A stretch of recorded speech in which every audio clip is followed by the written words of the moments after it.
got a slip in your palm and a hole in your chest. Black coffee on the felt, man, you look like a mess. 3-team parlay turned to dust in your head. Now you stare at the chips like they made you this man. But don't you go quiet, don't you fade from the floor. Your name still means something to somebody for sure. Put the glass down, baby. Look at me now. Hold on, hold on. Not tonight, not now. Hold on. Let me pull you out. That bad luck bites hard, but it don't get the crown.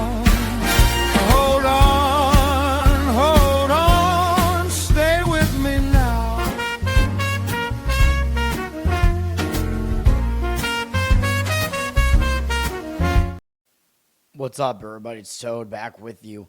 Toadstool Sports, Monday, May 18th. We're on a really crazy run on the show here. 2-0 yesterday, moving to 83, 37, and 5 since I started putting this tracker up here, 44 days. It's something like I don't even know what it is now, 20-3. More recent run as well over the last 10 or 11 days. I still have not figured that out, but whatever it is. It's close. We won both games yesterday, under first 5 in Philadelphia, Pittsburgh. I believe it was 2-0 Philadelphia at that point. Pittsburgh's bullpen, like I said, wasn't really that good, but the full game still went under as well. It landed 6. Philadelphia pitched a shutout in the game, but I think first 5 was still the right move there. Cleveland Indians, easy win there as well. They just extended their lead, didn't really look back. I think it was a 10-3 final there. We'll move on to today. I'm going to give out 2 plays today, both in baseball. I have a couple other leans in baseball. I'm not really going to quite get there with the rest of these games. WNBA, there are a couple of games that I don't love. I know I haven't been involved in the WNBA for a few days now, but I got to pick spots, man. The hockey game was in consideration for me, but I'm going to skip it. And NBA, I don't know. I'm skipping the NBA. I don't have a great angle on it. I'll talk about it, obviously. But Dirty Sock, what's up? Josh, what's up? Thanks for hanging out. All right, baseball. This is a bigger Monday card than usual, so it kind of annoys me because I like Monday as like a break. I still don't really recommend splashing the board. I mean, I don't know. I'm all about being selective, but 12-4 is pretty insane. Atlanta at Miami. We have new series starting, so you have to take into account travel, etc. Miami is returning home from a road trip here, but they finished the road trip in Tampa Bay, so it's not exactly the worst road trip return spot, but still they've been away for a week. So I talk about that. Teams return home from road trips. They can get distracted. They have to get back to home life, but Miami's already in the state of Florida. This is a huge divisional series against Atlanta, so they likely won't overlook Atlanta here. And the matchup does not really look very advantageous to me, to Atlanta, or for Atlanta here. Atlanta is coming off beating the Red Sox. What else is new? They're traveling in from Atlanta, which is not a horrible travel spot. And starting a road trip with momentum usually is a positive spot. Atlanta only used 2 relief pitchers yesterday, including Ronaldo Lopez, who is not a starter anymore, until somebody gets hurt, obviously. Miami used 2 relief pitchers as well. Both bullpens set up pretty well here, and they're both good. Atlanta is ranked 1, Miami 3 in bullpen. This is based on whip. Atlanta is ranked number 2 in offense based on OPS. Miami is 18, so Atlanta does have a big edge there. Starting pitching, I think, is a pretty big edge to Miami, though. J.R. Ritchie is pitching for Atlanta. He is a rookie. He's been okay. He has a 3.32 ERA. 1.43 whip is not good, though. Definitely too high. He's been a little bit worse on the road as well. 3.75 road ERA. Miami is a more pitcher-friendly ballpark, though. Ritchie still has not allowed more than 3 earned runs in any start, which is good, but he's got a 17-15 strikeout walk ratio, man. And to Make matters even worse, this month in 2 starts, it's 6-9.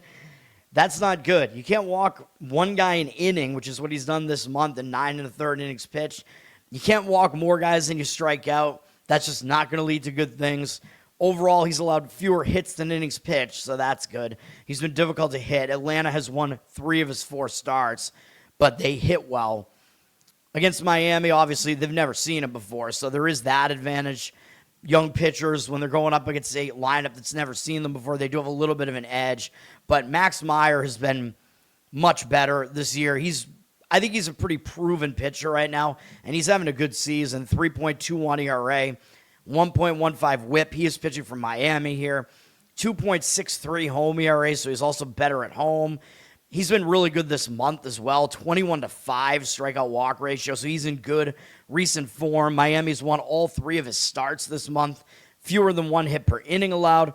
Way over 1 strikeout per inning as well. Over the course of the season, it's actually pretty much more of the same.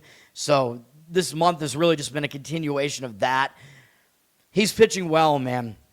He is going up against a powerful Braves lineup, though, and they have hit him all right in the past. They have 52 at-bats against him. They have a 269 batting average against him, 802 OPS. So they have hit him decently, but he does have 17 strikeouts and 1 walk against them. So his command numbers are still very good against them. And we do have to keep in mind that a lot of these numbers were accumulated when Meyer was not as good as he is now, because I don't believe he did face Atlanta once this year, my mistake. He pitched at Atlanta. He actually did fairly well in that start, even though they lost the game. He went 5 innings, 5 strikeouts, 1 walk, 3 earned runs allowed. That was not a bad outing from him. This game is not one that's really in consideration for me. We do have a return home spot for Miami here, but Atlanta's a very public side, dude. And they opened a favorite, and the money looks like it's come in and basically moved Miami to a favorite. And when you see that, I mean, the odds makers or the market, they're kind of telling you something here. Even though Atlanta's been, I think they might have the best record in baseball right now. Miami's below 500. Yeah, Miami's got a favorite price attached to them here. That is the odds makers telling you pretty much that Miami is kind of the right side here. 95% of tickets, 92% of the cash on Atlanta. So Atlanta's very public with less of the money on them. I'm going to lean to Miami here, but I still don't like the situational setup, though. The return home spot, I just can't do that. But I do think they have the better of the matchup, and I think the bullpen bullpens are pretty much, I think, evenly matched, in my opinion. So slight lean for me to Miami there, but that one is not on my card. Tyson, what's up? Thanks for hanging out. All right. Baltimore at Tampa Bay. Tampa Bay is staying at home. They did just beat Miami yesterday. Baltimore is traveling in from Washington, I believe. Baltimore won and salvaged the last game of the series yesterday, which that was a game where I did mention that the odds makers, I think, put Baltimore up as a favorite in that game. So I think they were kind of indicating something on Baltimore there. I don't know. You can go back and watch my show yesterday to remember what I said. Maybe I'm getting that wrong. I don't even remember, man. As far as the relief pitching, Baltimore used a bunch of guys. They used 4 relief pitchers yesterday, which is not great. Washington used 3. Washington's bullpen is pretty bad. They are ranked 23rd right now, according to this list. Baltimore 18th. Baltimore does have a slightly better bullpen, but not by much, and they did use a little bit more of it yesterday. Washington has been the better offense. They're ranked 6th offensively. Baltimore is 18th. What am I saying? Why am I saying Washington? Tampa Bay. Dude, I hate these days where the new series starts. I get all fucked up. My apologies. Tampa Bay is who Baltimore is playing here. Tampa Bay used 4 relief pitchers yesterday. Tampa Bay's bullpen is actually a little bit better. They're 10th. So, yeah, Tampa Bay has a better bullpen than Baltimore. I apologize. Tampa Bay's bullpen is 13th. I'm sorry. But, yeah, I think they are better than Baltimore still, although they've been struggling a little bit again. Tampa Bay's bullpen's been a roller coaster. They were really bad at the beginning of the season, really good for a while, and then just recently they have been worse again. Tampa Bay's offense is ranked 10th, so my mistake. Baltimore 18th. So Tampa Bay actually has the better bullpen and the better offense here. Kyle, what's up? Thanks for hanging out. I also think Tampa has the better starting pitcher here as well. Baltimore has Trevor Rogers pitching. He's a little bit difficult to figure out, though, because last year he was really, really good for Baltimore, and I expected nothing because his numbers were pretty shaky for the most part when he was with Miami. He had a couple of decent seasons in there, but he was kind of all over the place. He was bad in a very short season with Baltimore at the end of 2024. I didn't expect anything from him last year, and he had the best season of his career, although he did not pitch the full season, but he still made 18 starts, and he was awesome for Baltimore last year. It seemed to come from out of nowhere, and this season he's been pretty bad. 5.77 ERA, 1.54 whip. He's been injured as well, so we have to figure that out. His home road splits are pretty insignificant. He got injured, I think, in the start against the Red Sox, where it's hard to tell because the Red Sox won that game 17-1. Nobody even remembers that. The Red Sox scored 17 runs. They've scored 17 runs throughout the entirety of the rest of the season, but they scored 17 in one game. Rogers didn't do well there. I think he must have been injured or something there. He was trending in the wrong direction. He got hurt, but he came back and he pitched against the Yankees. It might have been a relief appearance, I'm not sure, but he did not do well in that outing either. He gave up 6 runs in 4 innings, 3 walks, 3 strikeouts. He's just not in good form right now, man. I mean, I still think he is better than his numbers this year are right now, but I can't trust him right now. Going up against Tampa Bay, his numbers are not really good against them either. They only have 5 hitters who have faced him before, though. So it's a really small sample size of 21 at-bats, 2-2 strikeout walk ratio, 333 average, 820 OPS. You know, yeah, I mean, I don't know. I don't like how Rogers sets up here. Mr. Pinsey, what's up? Thanks for hanging out. Shane McClanahan is pitching for Tampa Bay. He's been the better of the 2 pitchers. 2.27 ERA, 0.98 whip. He's pitching really well in his return from injury this season. He's been awesome at home. 0.87 ERA so far at home. He's given up no runs in his last 4 starts. I would say he's in good form right now. Also, a 23-4 strikeout walk ratio over that span.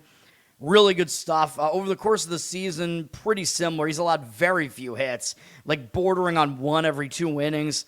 His walk rate only slightly high and a lot of strikeouts, more than 1 per inning. He's pitching well. Numbers against Baltimore, very good as well, but 25 career at-bats is not a lot. 6 strikeouts, 3 walks, 120 batting average, 454 OPS. I'm going to lean Tampa Bay here. I think they have the advantage in every aspect of the game. I think they have the better starting pitcher. They have the better bullpen, and they have the better hitting. But the money's not agreeing with it. This one is not on my card, but 92% of tickets, 84% of the cash on Tampa. So the money's disagreeing with Tampa. The total's 7.5, so the odds makers are kind of telling you they think both pitchers are actually going to pitch well here. That remains to be seen, and if I was going to go under in this game, the money's indicating actually on the over in this game. If I was going to go under, I would do it in the first 5 because, I mean, I just don't trust Rogers at all, though. But the bullpens are not really very trustworthy, so I would definitely not want to go under full game here, even though maybe it does happen. Tampa Bay is around a minus 155 favorite here, so my lean in this game would be to do a split bet, run line, money line on Tampa Bay. But I don't want to put that on my card. You're putting all of your 401k on the Spurs. I would not do that at all. Definitely no. I have a pretty strong disagreement with that. Cincinnati at Philadelphia. Philadelphia just swept Pittsburgh in the Keystone Battle, the Battle of Pennsylvania, and they dominated the series, actually. They won the last 2 games, both 6-0. So we could see a little bit of a letdown here for Philadelphia. It is also a return home spot, although they're staying in the state of Pennsylvania here. But it's not a good spot, really. It's a letdown spot off of a series sweep against their rival. Return home could be a distraction. Cincinnati has not been playing particularly well. So situation sets up much better for Cincinnati here. The problem is going to be the starting pitching matchup is not very advantageous to them. Cincinnati did just lose twice to Cleveland. We had that right yesterday on the show with one of my plays. Cincinnati is not a good team, dude. They've definitely fallen off, and Philadelphia is finally starting to play well. So Philadelphia is clearly the better overall team here, even though their records, I think, might be the same right now. Cincinnati used 3 relief pitchers yesterday. Philadelphia used 2. Philadelphia's bullpen is better. They are ranked 14th right now. Reds are 29th, really, really bad. Their ERA is up over 5 now as well. Offense starting to come around a little bit for the Phillies, although they're still hanging at 21st. But I think they're a pretty good offense. I actually think they're better than Cincinnati, even though Cincinnati's 15th. I'm not buying it. I think Philly does actually have the better offense here as well. Starting pitching is tough to figure out. Nick Lodolo is pitching for the Reds. He had a pretty good season last year for them. At some point, I think he is going to turn things around a little bit, but he's only made 2 starts, I think, so far this season, and he's gotten roughed up. He has an 8.68 ERA, 1.61 whip. He's definitely better than that. Like, I do think he is going to come around at some point, but I don't trust him right now. He did make both starts at home in that hitter-friendly ballpark in Cincinnati. Philly has a fairly hitter-friendly ballpark as well, though. So I don't know that he's really going to do that much better in this start. He just hasn't been good so far. He's got 8 strikeouts, 4 walks, 11 hits allowed in 9 1/3 innings so far. Only made it past 5 innings once. Did face Houston and Washington, though. Those offenses have been better than Philadelphia so far this year. But I still don't like him in this start. Philadelphia has good numbers against him, and 80 at bats, so they're very familiar with him. 287 batting average, 852 OPS, 29-8 strikeout walk ratio is pretty good for Lodolo, but the rest of those numbers, not good. I don't think he's trustworthy here, but do we trust Andrew Painter on the other side for the Phillies? I am not so sure. He's in his rookie season right now, man, and I do think he has talent. I think at some point he's going to be better than this. 6.21 ERA, though, is not going to inspire a lot of confidence. 1.59 whip, also really bad. He's been slightly worse at home as well. 6.5 home ERA. He pitched well in his last start, but it was against the Red Sox. I mean, we've seen this before. Like, how many pitchers this year have, like, one good start, and it happens to be against the Red Sox? Yeah, so I'm not totally buying that, although he was okay 2 starts before that against Miami. He got wrecked in the start between the two at home against the A's. I don't really trust him. He's got a 7.9 ERA over those 3 starts this month, even though 2 of them were good. 13-6 strikeout walk ratio, way over 1 hit per inning. He's allowed way too many hits over the course of the season, well over 1 hit per inning. He's allowed a decent amount of walks as well, which isn't good. His strikeout rate is fine, but a little bit below 1 per inning. Of course, he is going to be unfamiliar to Cincinnati because they haven't faced him yet. This is his rookie year, so he does have that advantage, but he's had that advantage basically all season, and it hasn't really helped that much. This game, I think if I was going to play this game, I think I would go over the total. You got 2 bullpens that are both pretty questionable. Both starters seem questionable to me in this one as well. The money seems to agree with the over. 83% of tickets, 86% of the cash on the over. The total's pretty high at 9.5, juice to the over. Maybe 10. I'd probably prefer the 9.5. I mean, 9.5 is better just because it is a half run better, but 9 is a key number, so 9.5. The difference between 9.5 and 10 is not a lot. But still, I mean, it's about the price and what number you get on it. The money's also indicating on Cincinnati, which seems, I mean, I agree with Cincinnati situationally, you know what I mean? And if Lodolo was able to pitch how he pitched last year, that would make it look a lot more appealing on Cincinnati here. 76% of tickets, only 62% of the cash on Philadelphia.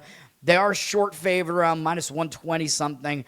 The public is not going to be on Cincinnati. They like recency, you know, and Philadelphia's been the way better team recently. They are the better team, but in this situation, it's not a good situation for Philly. I will say at least that much. So I don't really necessarily disagree with Cincinnati, but I think my preference in that game would definitely be to play over. Yeah, I played video games a lot.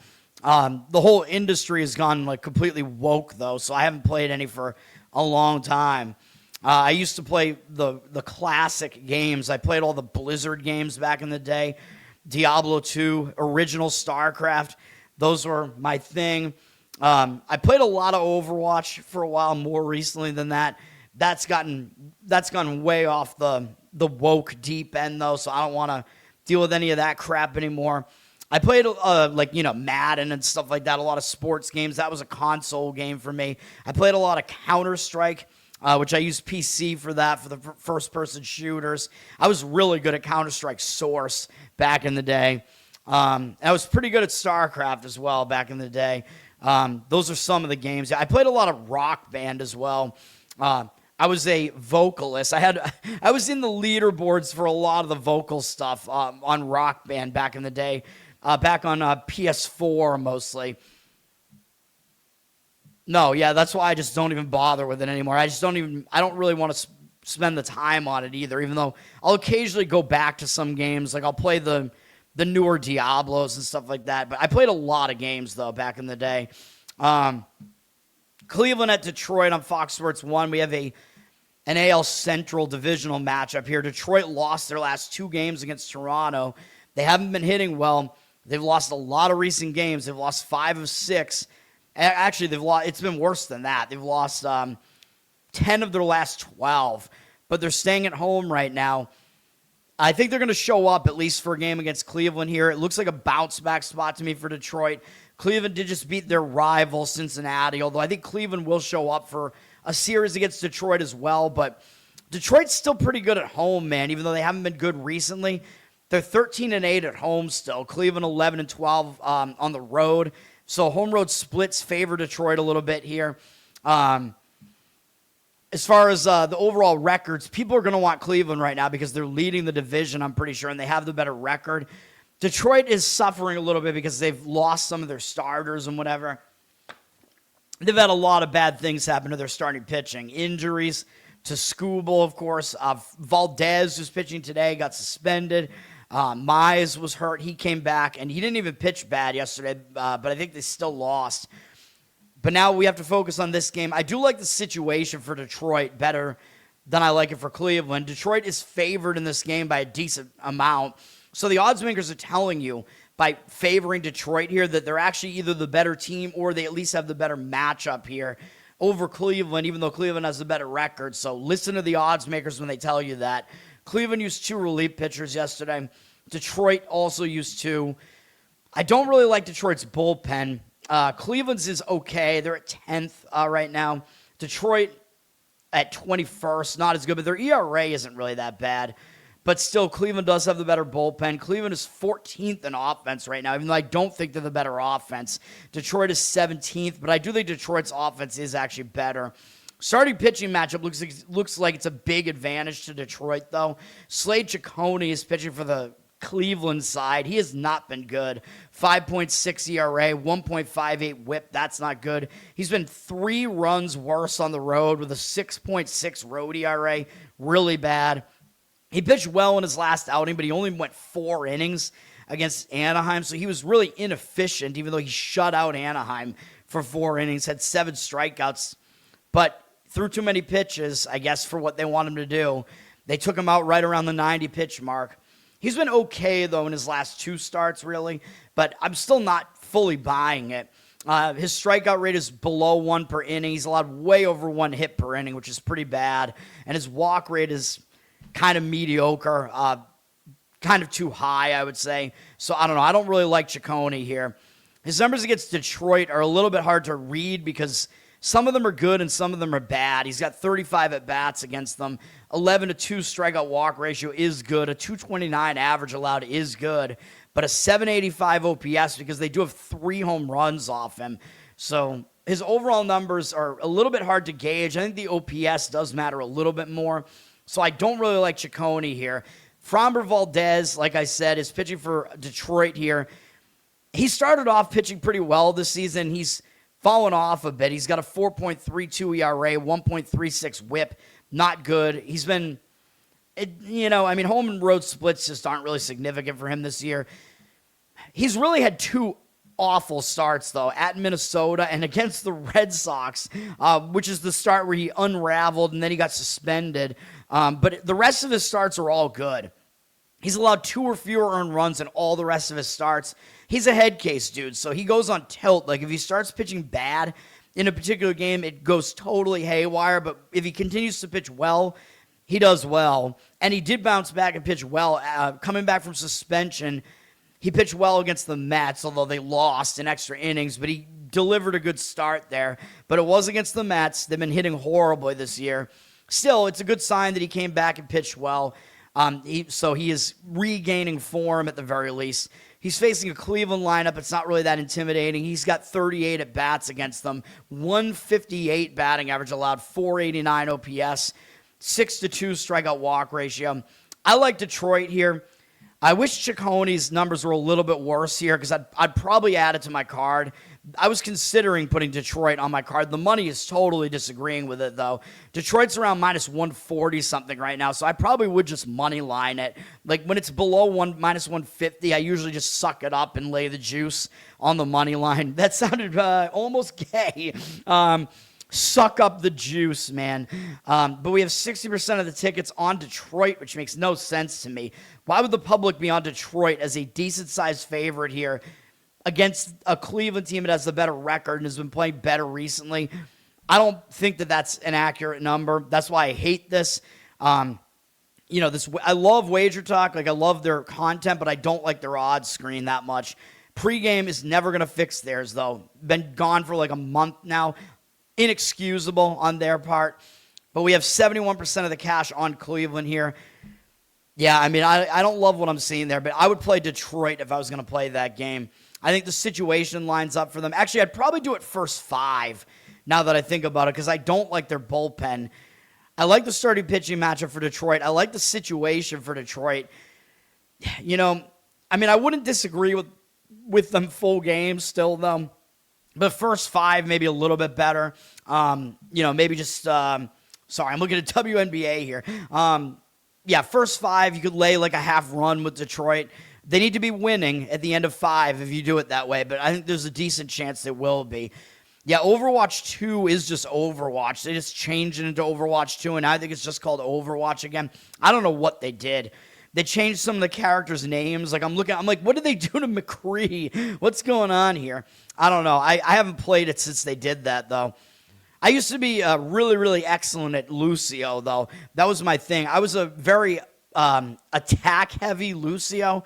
I was insane as Lucio, man. I don't know how I did it, but, I was doing everything. I was pushing people off the map. I was really good at using his primary attack and killing people that way, and while healing, obviously, at the same time. I don't know why, but I became really, really good with Lucio in that game. That was my thing. He was my main. All right. And there were a couple other characters. I was pretty good at Torbjorn was like the guy that I used the second most. All right. What's the next game up here? New York Mets and Washington. Washington, they're staying at home. They lost to Baltimore yesterday, but they won the series. Mets are coming in from beating the Yankees, which I did tell you. I mean, the Yankees didn't have a great pitching matchup in that game yesterday, so I did lean towards the Mets slightly in that game. They got the job done somehow. But now the Mets are coming off a big series win, man. And the Mets are actually playing a little bit better right now. They've won 5 of their last 6. They beat the Yankees, man. They beat their crosstown rival. This could be a letdown spot for the Mets here, even though this is a divisional series here. I think the spot is negative for the Mets here. Mets used 2 relief pitchers yesterday, although one of them was Imai, who was a long relief man. Now we get to Washington's bullpen. They suck. They used 3 relief pitchers yesterday. Washington is a bad bullpen, 23rd. The Mets are pretty good, 9th in bullpen. Offensively, Washington has a big edge. They're 6th. Mets are still dead last, 30th, despite their recent run here. Christian Scott is pitching for the Mets. I mean, he is definitely a wild card here. He's young. He's got a 3.45 ERA right now. That's pretty good. 1.4 whip is not good, though. He's been better on the road, though, 2.79 road ERA. So that lines up decently for this game here. He's only gone 5 innings once, though, so that worries me, although the Mets bullpen is decent.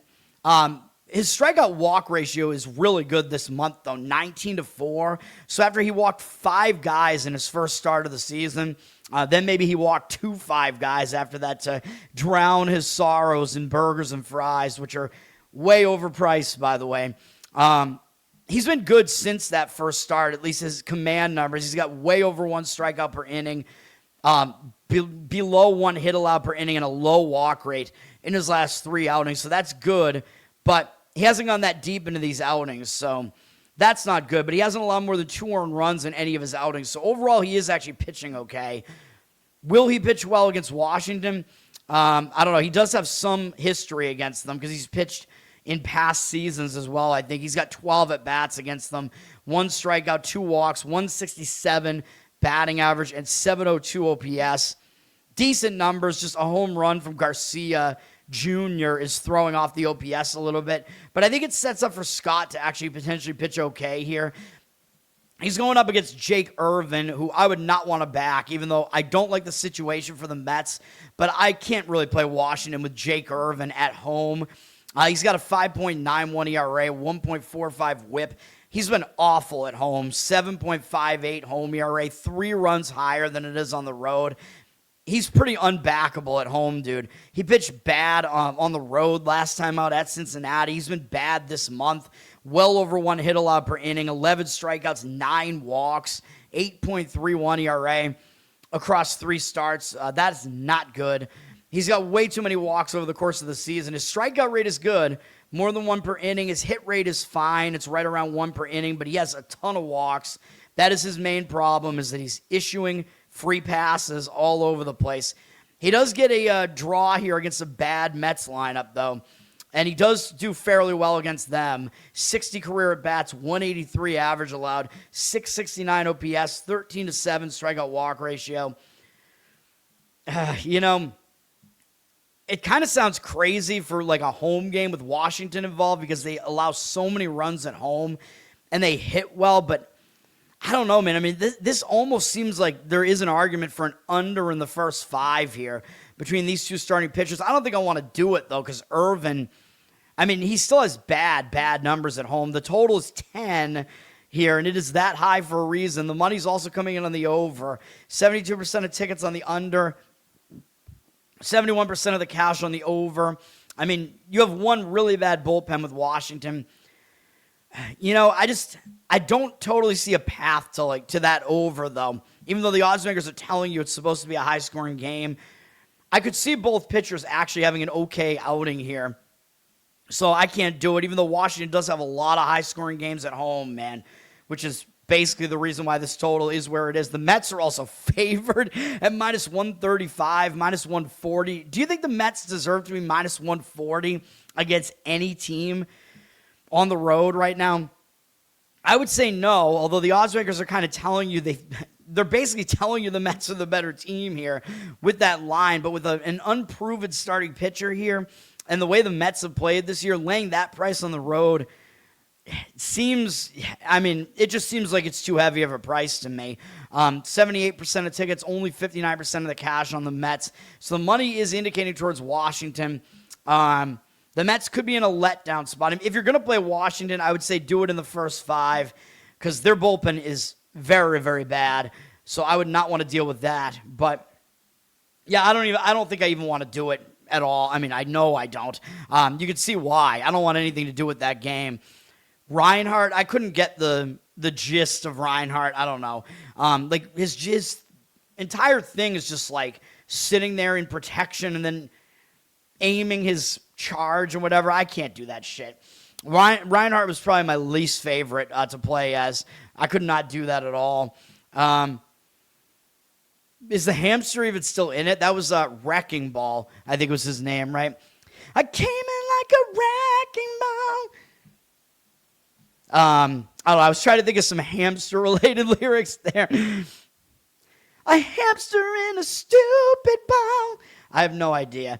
All right, Toronto at the Yankees. Yankees are staying in New York, even though they are returning home. But I told you that The return home distraction for the Yankees, I kind of think came in when they came back to New York to play the Mets, because they're going home to be with their families if they're in New York City, you know what I mean? So they're staying in New York City here, so I don't see this as a real return home spot here. Toronto is traveling in from Detroit. The Yankees have been pretty good at home. Toronto hasn't been very good on the road. To me, this looks like a spot where the Yankees should probably get back on track and win, but they used 6 guys out of the bullpen yesterday just to lose, which, was that an extra inning game? What was that? Yes, it was. They used a lot of relief pitchers, man.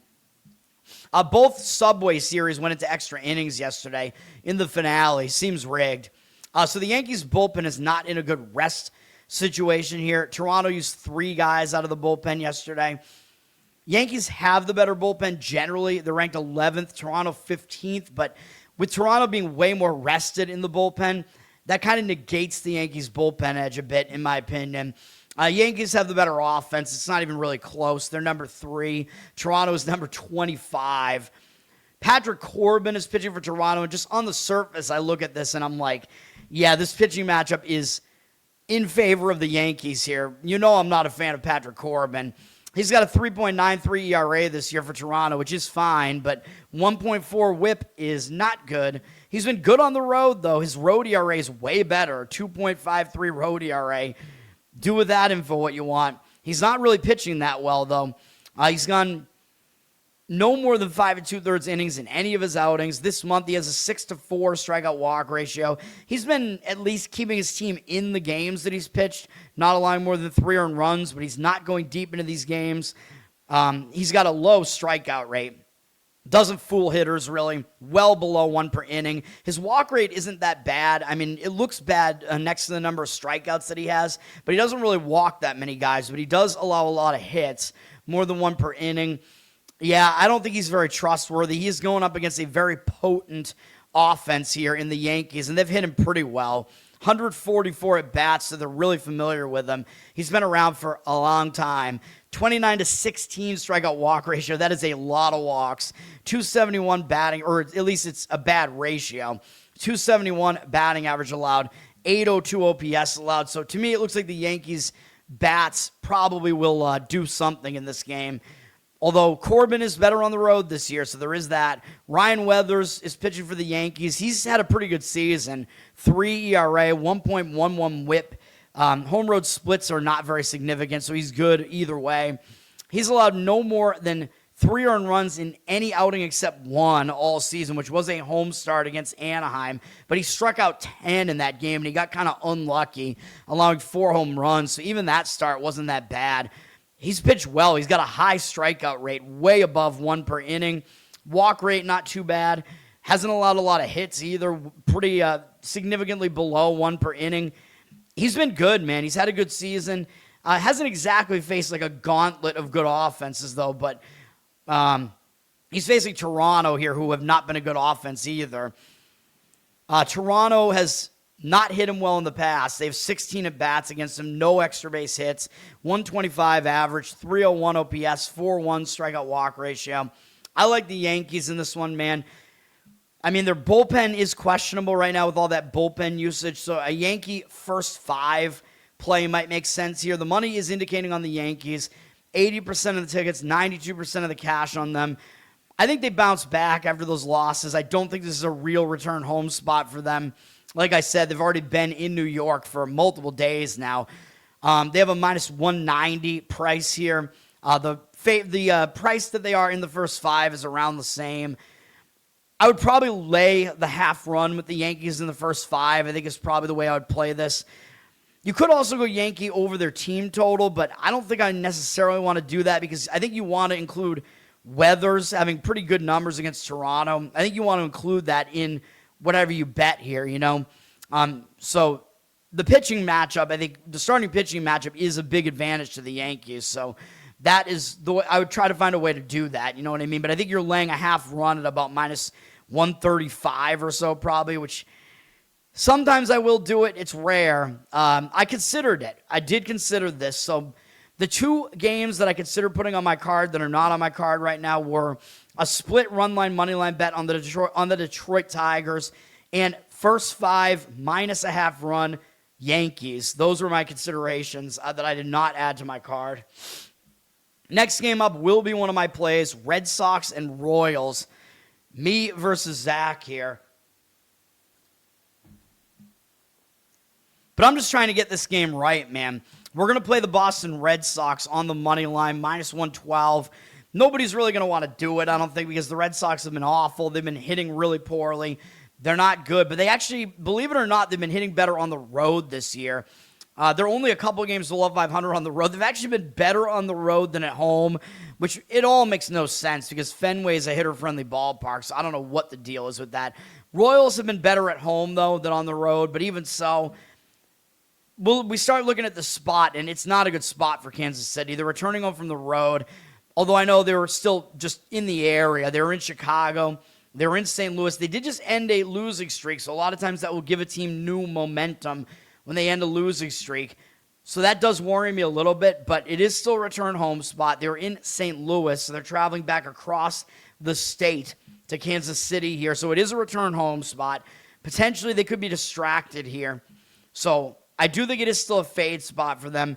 Red Sox have not gotten off the road trip really on the greatest of foots here. Greatest of feet, mostly because they lost yesterday 8-1 to the Braves. I think it could be a bounce-back spot for the Red Sox here after getting obliterated there. But that was also because I told you, dude, Brian Bayo, they didn't put an opener in front of him yesterday, and guess what? He blew. He was awful.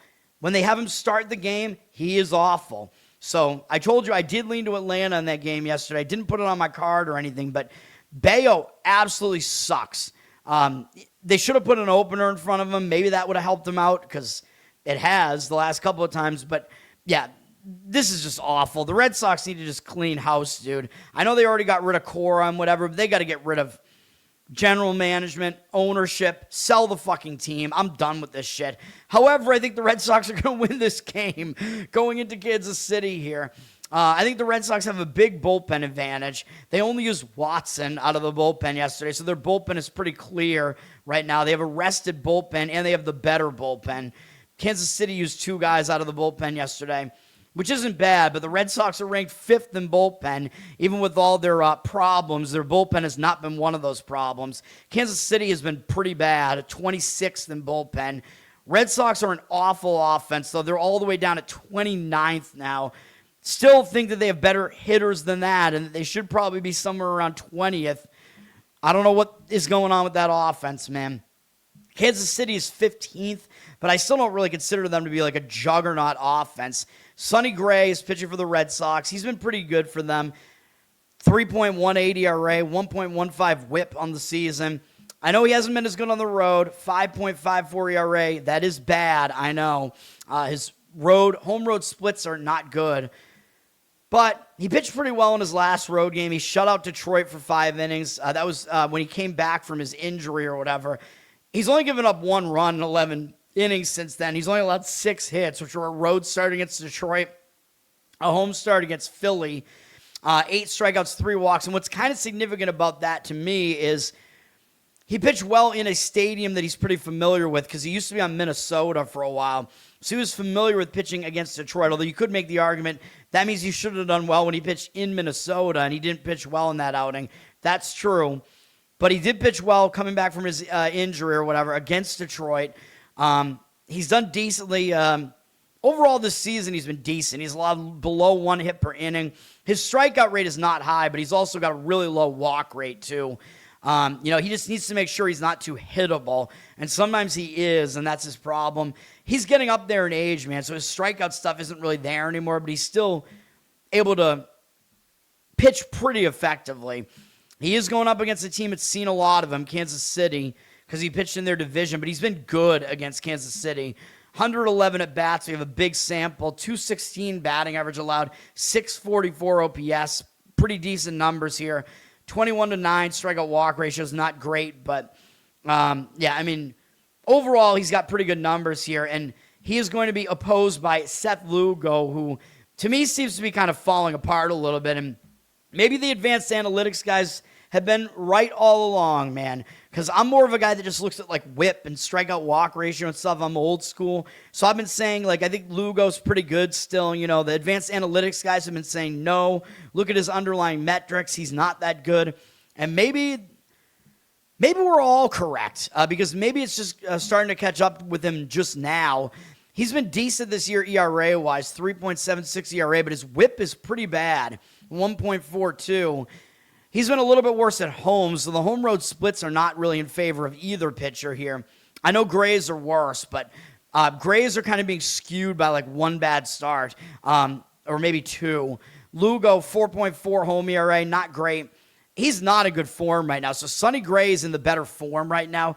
Lugo has a 6.6 ERA this month. And if you extend that to his last outing in the prior month, where he gave up 7 runs on 14 hits against Anaheim, he's been pitching real bad. He's given up 18 runs over that span of, 24 innings or something like that, 24 and a third. So his ERA gets up even higher with that. He's allowed 4 or more earned runs in 3 of his last 4 outings. His only good outing was in pitcher-friendly Seattle.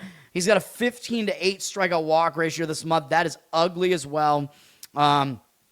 Overall, yeah, his numbers are decent overall this season. A little bit below 1 strikeout per inning. The walk rate is still pretty high, though, and more than 1 hit per inning. So he is putting too many guys on base now, as the whip suggests. Against the Red Sox, they have okay numbers against him. In 51 at-bats, 255 average isn't really that high. They do have a 792 OPS against him, so they've been able to hit him a bit. 10-5 strikeout walk ratio, also not really that good. So I think the Red Sox actually set up to have the advantage here in the pitching department throughout this game. The total is high. It is at 9. Kansas City moved the walls in, so they got these higher totals at home now. I still don't know if they're really that hitter-friendly of a ballpark, but the money seems to agree with me on the Red Sox here. 64% of tickets, 77% of the cash on them for now. They're a slight favorite, right around the price that I'm giving it out at here. Money is also coming in on the under for what that's worth. I don't really necessarily have a huge disagreement with that, but I think the way to play this game is the Red Sox. I know my totals have been really good in baseball recently, but both of my plays are sides today. That's just the way that it worked out, man. All right, let's keep this going. We have Houston and Minnesota. Minnesota is staying at home. They did just beat Milwaukee to finish that series. They had lost the other games in the series, so they avoided the sweep. Houston lost yesterday when they were trying to sweep Texas, which would have shocked me if they completed a sweep against Texas, but they did not. So Houston is now traveling. It is a positive spot, I think, for Houston because they are traveling to start a road trip. Usually that's a positive spot. Minnesota, though, staying at home, not exactly a bad spot for them either. Minnesota used a lot of relief pitchers yesterday. This is a series where I think we're gonna want to look for some overs in this series. I mean, these bullpens are both possibly the 2 worst in baseball. Minnesota has a bad bullpen. They used a lot of guys out of it yesterday. They used, 5 relief pitchers yesterday. Houston only used 1, though, Bolton, but still, their bullpen has been awful. Houston is the worst in baseball, 30th. Minnesota is currently ranked 28th.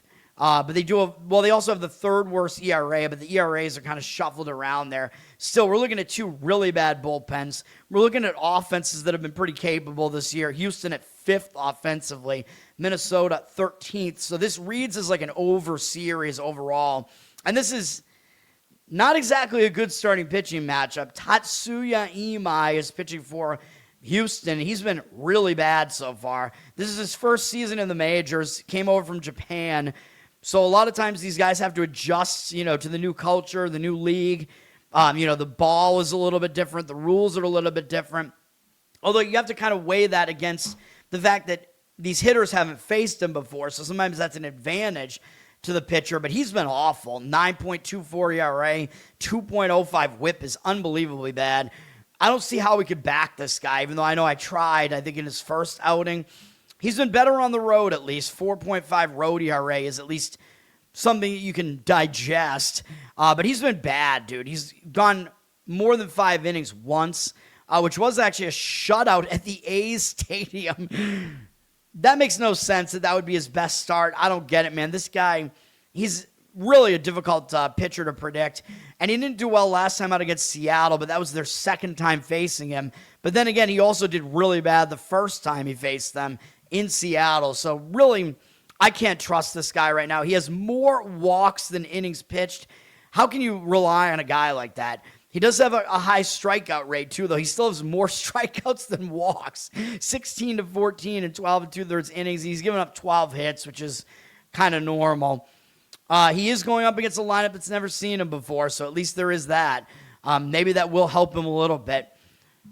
Other than that, though, I would probably be looking to fade him here. Minnesota has never faced him before, though. Minnesota has Kendry Rojas pitching. His stats this year are bizarre, to say the least. He's only 23. I think this is his first season in the majors. He's got a 2.45 ERA. Hey, that's pretty good, right? Yeah, but his whip is 2.18. Like, these numbers are basically impossible outside of, like, a really small sample size. Like, how could you have an ERA that good and a whip that horrible? Something's got to give here, man. He hasn't been really good at home, 4.5 home ERA, but he's only pitched 7 1/3 innings so far, and he has 8 strikeouts, 8 walks, and 8 hits allowed, and 2 earned runs allowed.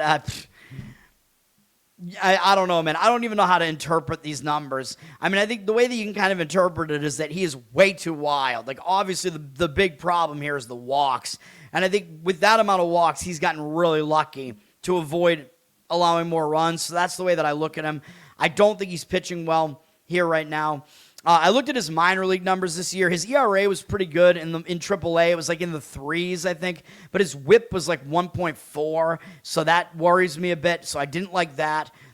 He's projected to be like a mid-rotation major league starter. He has like a mid-90s fastball. I guess he has a decent slider, and he has a changeup and a splitter, I think, that are kind of works in progress. So I don't know. To me, his arsenal doesn't seem that deep or unique, so I don't know. I'm not sure that he's really that good. Let's put it that way. He will be going up against a lineup that hasn't faced him, so he is going up against Houston here. They've never seen him before, so the advantage that both pitchers have is unfamiliarity here. But other than that, this game reads as an over game to me. That is the way that I would look at this game. I don't think I want to put it on my card, though. Rojas, by the way, this will be his first actual Major League start. All of his appearances so far have been out of the bullpen. So something to keep in mind. I don't know how that's going to affect him. Like, will he have nerves? I don't know. The money's coming in on Houston. 62% of tickets on Minnesota, 80% of the cash on Houston. The one advantage you might be able to say that Imai has here is that he has made starts already in his Major League career. Rojas has not. So maybe that is an edge to Imai here. Minnesota's right around the -110. Pick'em price here. The total's pretty high, which is expected at 9.5. I don't think you'll find a 9 anywhere. Actually, I do see it open at 9, but it's gone up slightly, I guess. But it is 9.5 juice to the under, so maybe there is still a 9 out there. I mean, if you can find a 9 that is a little bit more tempting, like a 9 over juice to the -120 or something, but I would go over in that game. Don't really want to put it on my card, though, because, you know, it is really kind of an unpredictable matchup. But these bullpens, like, I'm salivating to go with an over at some point in this series. Hopefully we'll be able to do it, but I don't really want to do it here. And now that I said that, you know it's going to go way over, and I'll just be pissed. You know, we might be able to go with an over in one of these games. I don't know, because Minnesota's pitching the next 2 days are Matthews and Joe Ryan. Those games might not be that over. This game actually does look like the most over-conducive out of all of them. So maybe we won't wind up being able to go over in this series. But, you know, I'm trying to be really selective here. All right, we have Milwaukee at the Cubs. The Cubs, just like the Yankees, the Cubs are technically returning home from a road trip, but not really because they were already in Chicago playing the White Sox. So they're already back in their home city. So I don't think it's a distraction, you know, the return home, whatever. They've already done that, would be my assumption. And this is a pretty big series, man. The Cubs and Milwaukee are definitely the two best teams in the NL Central, as I've been saying, and now they are the top 2 teams in the standings as well. This is going to be a big series, so I don't think the Cubs are going to overlook it, especially after losing pretty badly to the White Sox the last 2 days, although the White Sox might even not be that bad anymore. Milwaukee did just lose a 3-game win streak. They did just lose to Minnesota yesterday, but they won the series. That was kind of a bad spot, like I think I probably pointed out yesterday. Milwaukee had already won the series. They were probably looking ahead to the series against the Cubs. I think it's a decent spot for Milwaukee, dude. They're not traveling that far from Minnesota to Chicago here. Huge series for both teams, though. As far as the bullpen usage, Chicago did go into an extra inning game yesterday. Milwaukee used 3 relief pitchers yesterday. The Cubs used 5, but Rollison only for 2 pitches. But Chicago, the Cubs did go into extra innings, though. Cubs have been a good bullpen. They're 8th. The Brewers have climbed all the way to 12th, though. So we are looking at 2 pretty good bullpens here. And the Brewers are a little bit more rested here. So the bullpens are pretty even, I think, in this game. Cubs have had the better offense. They're 4th. The Brewers are 23rd. Although I still think they're going to start hitting a little bit better. On the surface, this starting pitching matchup looks like a major mismatch in favor of the Cubs here. But when you start digging into it, it's actually not. Brandon Sproat is pitching for Milwaukee here. He really hasn't been good, though, in his first season with the Brewers. 5.75 ERA, 1.53 whip. That's not good. He's been better on the road, though. 4.85 road ERA. He's been decent, at least this month. He's only allowed 3 earned runs across 9 1/3 innings and 2 starts, but he's not going deep into really any of his outings. He does have an 11-5 strikeout walk ratio this month, so that is concerning. That's a good strikeout rate, but it's too many walks. 2.89 ERA is fine, but the walks are an issue, and they have been all season, man. He's got 1 strikeout per inning, fewer than 1 hit per inning. That's all fine, but the walk number is way too high. He's got to get that walk number down. That is the big concern with him right now. That and I don't know if it's the stamina. I don't think I really want to say stamina, but they're just not really letting him go that deep into these games, or he's just not pitching well enough for them to leave him in to do so. He is going up against a good Cubs lineup here, but they've never seen him before. Maybe that'll be an advantage. I don't think I fully trust Sproat, though, because he's been pitching pretty poorly. But the Cubs have never seen him before, so at least he does have that going for him. He'll be going up against Shota Imanaga, who is clearly overall, he's the way better pitcher. He's been really good this season again. 2.32 ERA, 0.9 whip, really good. He's been really good at home, 1.74 home ERA. He's been really good this month as well with a 1.35 ERA, 21-4 strikeout walk ratio in 20 innings, 15 hits allowed. Dominant stuff. And over the course of the season, it's basically the same. He's allowed way below 1 hit per inning. Walk rate isn't too bad, and the strikeout rate is above 1 per inning. He's been really good. Problem is, he actually has not been good against Milwaukee in his career. Surprisingly, his numbers are really bad against them for the most part. They have 76 at-bats against him. 17-3 strikeout walk ratio does look good for him, but 329 batting average allowed, 1,012 OPS. That is not something I can get on board with, man. So even though I would think the Cubs would kind of be in a bounce-back spot here, show up for a series against Milwaukee, when I first looked at this, I'm like, oh, yeah, this is a big pitching mismatch for the Cubs. But looking at the matchup numbers, it's really not. So I'm staying away from the game. Like, I still have a tendency myself to want to lean towards the better pitchers still. But you're laying about minus 160 with the Cubs. I don't think I could do it, man. They got 85% of tickets, 77% of the cash on them, so the money is indicating towards Milwaukee here. Money's also indicating on the under. The total is at 10.5, so you know that means the wind is blowing out at Wrigley. I don't know what I would want to do with this game, man. It just seems like, the market read plus the matchup, just because Sproat is unfamiliar, you could argue he has an advantage in the starting pitching matchup here. I don't want to do it, though. I don't want to fade Imanaga, man. There might be spots to do it. I don't really want to do it here with a big-time question mark with Sproat here. One way that you could, I guess, do this is you could go Milwaukee over their team total, which seems crazy going up against an ace pitcher like Imanaga, but they have good matchup numbers against him, and the total's high. So if you kind of think the Milwaukee side could hang in this game, maybe that does make sense to go with Milwaukee to just score runs off of a guy that they have historically hit him well. And then you take Sproat, who's the big question mark, out of the equation. Maybe I would do something like that. All right. I'm going to take a quick break. I'll come back. I have one more play here in baseball. We only have one fewer baseball game than normal. I think the only teams that are off today are Pirates and Cardinals.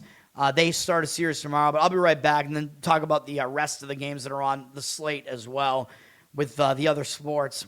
Give me 1 second.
All right. One other good thing about the Red Sox, by the way, is they're stepping down in class from playing Atlanta to now playing Kansas City. That should be like, I don't know if we call it class relief, I guess, when you go from playing a really good team to them playing a team that's not as good. As long as you got blown out by that bad team, like if you put up a really good performance against that, or by that good team, I mean, if you put up a really good performance against that good team, then it becomes like a hangover spot, you know.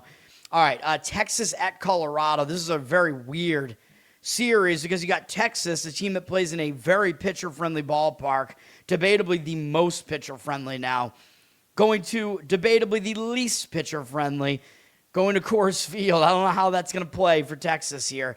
Colorado is staying at home, so that's not that bad for them. They just lost the series to the Diamondbacks at home. Texas just salvaged the last game against Houston in Houston, and now they're going to Colorado. So continuing a road trip with some new momentum. Not exactly a bad spot for Texas here. Texas does have the better bullpen. They only used one guy out of the bullpen yesterday, so they do have a bullpen advantage. Colorado used 3 relief pitchers, and they're not a very good bullpen. Texas is ranked 7th, but I think they have the best bullpen ERA, though. They're good. Colorado, not so much. Colorado is 16th, which is not that bad, but not good. Texas is not good offensively, though. Colorado, 11th in offense, and they do hit pretty well at home. Texas, 26th in offense. So, yeah, Colorado is the better hitting team. On the surface, I mean, you got a flamethrower here with Mackenzie Gore up against an old junk pitcher in Jose Quintana. To me, I prefer the flamethrower, the youth that Gore brings. But you start looking at this matchup, and I'm like, I don't know, man. Gore, he's having a decent season with Texas. I mean, overall, he does seem to be in a better place here with Texas than he was with Washington. Because he's always been a guy with talent, man. It's just that he's wild as hell and has some issues. But 4.5 ERA, 1.25 whip, that's not too bad. He's been really bad on the road, though, so we start getting into some problems here. 6.38 road ERA is not good. He pitched really well in his last outing, which was, of course, at home against Arizona. He dominated them for 8 innings, 1 earned run allowed, 5 strikeouts, 1 walk. But overall this month, even if you include that start, he has an 11-7 strikeout walk ratio this month and 13 hits allowed in 17 innings and a 4.76 ERA. So that this month has been like a microcosm of what he is. Like, he doesn't allow many hits, but he walks way too many. and he strikes out guys. That's what he's done all season, all career really for him. He's allowed well below 1 hit per inning here this season, but his walk rate is really high. His strikeout rate is high as well. So that's what you're going to get out of Gore. Now, he is an extreme fly ball pitcher, which is not good in Coors Field. You do not want to allow that many fly balls, so that's not good. He did pitch in Coors Field last year, though, and he was really, really good in that start. It was in April, though, so it was cool weather. Somehow they won the game 12-11, but he only allowed 2 earned runs. So I think that was with Washington. Washington's bullpen really got obliterated. He was good in that start. He had 13 strikeouts in that start, even though he did allow too many fly balls. 6 innings pitched, 2 runs allowed. So he was good in that start in Coors Field last year, so that's a decent sign. But his numbers against Colorado are not good, although it's a small sample, 20 at-bats with their current lineup here. He's got 6 strikeouts, no walks against them, which is very surprising. 450 batting average allowed, though, 1,150 OPS.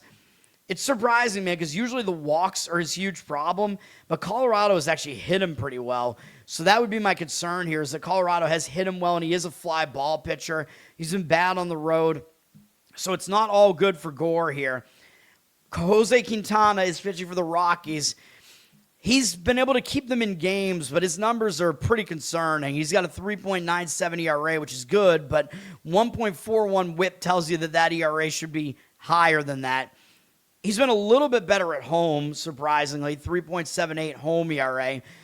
He is an extreme fly ball pitcher pretty much as well, so you'd expect that he would be doing worse than this, having to pitch many, many games in Coors Field, but hasn't really been the case so far. He's allowed 3 or fewer earned runs in all but one of his outings, but he's not going deep into most of his outings. They're ramping him up a little bit, but they are kind of keeping him on a pitch count, it looks like. But his main concern here, 16-16 strikeout walk ratio. I mean, come on, man. I know he doesn't strike many guys out, but that is a horrible ratio. Too many walks as well, but he's allowed fewer than 1 hit per inning somehow. This month, he's basically been exactly like that, 7-5 strikeout walk ratio. Somehow a 2.87 ERA across 3 starts this month, which I don't really buy that because the other numbers are just not good enough to support that the ERA should be that good. And he's allowed almost 1 hit per inning this month, which is whatever. That's fine. He will be facing Texas, who are not the greatest offense, though, and he's actually done well against them in his history. 64 at-bats, 203 average, 641 OPS, 20-7 strikeout walk ratio, which is not excellent, but as crazy as it sounds, I might lean Colorado first 5 here, man. Gore, I mean, his road numbers worry me. His matchup numbers worry me. Quintana actually has the better matchup numbers. Seems insane because normally I would prefer Gore over Quintana, but we have 55% of tickets, 83% of the cash on Colorado. If I was going to go Colorado, it would be first 5. You'll get them as an underdog. You don't want to include their bullpen, though. Texas definitely has a bullpen advantage. Texas is around a minus 145 favorite here. Some of it is the price. Like maybe the price is just not totally justified here, especially with a Texas team that really can't hit well. That might be the way that I look. Quintana is a concern, though, so maybe another potential way of playing this is to go with Colorado over their team total. That would be another way to play this. The total's at 9.5, which is pretty reasonable for a Coors Field game. So you probably need Colorado to score. I don't know. What would you need them to score? Because they're the underdog here. You probably need them to score 5 runs maybe, which is doable, I think, in this game. But you worry about the Texas bullpen in that type of situation, though. So I don't know, man. But those are my thoughts on it. Maybe first 5, Colorado as an underdog does make some sense there. Garrett, what's up? Thanks for hanging out. Yes, I do. 2 weeks off for the Canes. That is, yeah, you know that's not good. It's an absolute momentum killer. Yeah, I'm going to play. I'm going to give out a play against them in game 1 of the next series. I don't even care who the opponent is. I'm going to recommend playing against them. I'll probably make it a play, even though I think Carolina is clearly the way better team, regardless of who the opponent is. But it's going to be a horrible spot. You're rooting for the Rockies. Yeah, that is Tough times, though, having to root for the Rockies. All right.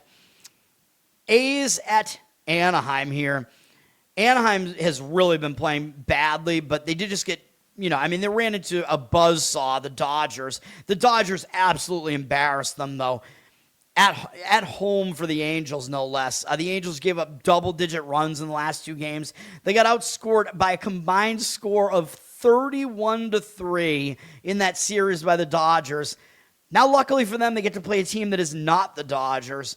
Maybe Anaheim will bounce back from that. I mean, that was just ridiculous. You get blown out like that, you usually come out with a little bit more intensity, I would say, even though baseball is not exactly a sport where the intensity takes precedence. Anaheim did lose in a sweep to Cleveland the series before that, too. Anaheim is not playing good baseball, man. Their offense has completely fallen off. Their bullpen is terrible. The A's, though, their bullpen's not very good either. The A's do have a much better offense. The A's could be in a bounce-back spot, too, though. They're staying in California, and they just lost pretty ugly 10-1 yesterday to the Giants and wound up losing that series. That's pretty ugly. So maybe the A's will be in a bounce-back spot as well here, coming in to face Anaheim here. At least Anaheim's pitching is way worse than San Francisco's. Anaheim used 4 relief pitchers yesterday. Probably not great. Their bullpen's not good anyway. A's used 3 relief pitchers. I think the A's bullpen is slightly better. They're ranked 25th. Anaheim's ranked 27th, but Anaheim has the second worst bullpen ERA, and it's almost a run higher than the A's. So Anaheim's both bullpens are untrustworthy, but Anaheim's is really bad. The A's have been a good hitting team, though. They're 8th, but probably a little bit better at home, although the Angels stadium, I believe, is pretty hitter-friendly as well. Anaheim is all the way down to 24th offensively now. They've fallen off a cliff offensively. And they're facing JT Ginn here for the A's, who is pitching pretty well this year. 3.12 ERA, 1.2 whip. He's been way better on the road, which obviously makes sense because the A's stadium is where pitchers go to die. That AAA stadium is so bad. They got to get their new stadium done, man. He's got a 1.48 road ERA, though, so he is pretty good on the road. He actually pitched well at home last time out. I give up no earned runs against St. Louis in 6 innings. Pitched well there. He's only given up 1 earned run combined over his last 2 starts, over 14 innings. This month, he has a 2.95 ERA, but he did bad against Cleveland. He had 5 walks in that outing, but that does look a little bit more of an outlier than anything else, which gives him a 15-7 strikeout walk ratio this month. Because, I'm trying to look at current form here. Overall, his numbers, still his walk number is kind of too high on the course of the season, though his strikeout rate is not that high. He doesn't strike a lot of guys out. Doesn't allow a lot of hits, though. He's allowed way fewer than 1 hit per inning. His walk rate is a little bit high, though, and his strikeout rate is low. But Ginn has been fairly effective anyway. And in fact, the A's have won most of his starts. They've won 8 of his 10 starts this season, so there is that. It does mean he might get some run support behind him as well, though. But his numbers overall are good. Against Anaheim, where are we at here? He hasn't been as good against Anaheim, though. He's got 29 at-bats against them. I know it's not a huge sample, but 276 average allowed, 817 OPS, 7-1 strikeout walk ratio. So it's not great, his numbers here against these bats. So, maybe not the greatest spot to back Ginn here. Walbert Urania is pitching for the Angels. He's trying to get his career, off the ground here. He's still really young, man. He might wind up being an all right pitcher. He's got a good ERA, 3.29, but his whip is definitely too high, 1.43. He's been pretty good at home, though, 2.12 home ERA, 3 runs better than his road ERA. So he's been good at home. He's actually been really good this month, except for the walks. He's got a 2.25 ERA. He's only allowed 7 hits in 16 innings across 3 starts this month, and he's allowed 2 or fewer earned runs in all of them. And in fact, he's allowed 2 or fewer earned runs in all but 1 outing this season. And they're letting him start to go deeper into these outings. He's got to get the walk number down, though, man. That's the problem. 13-7 strikeout walk ratio this month.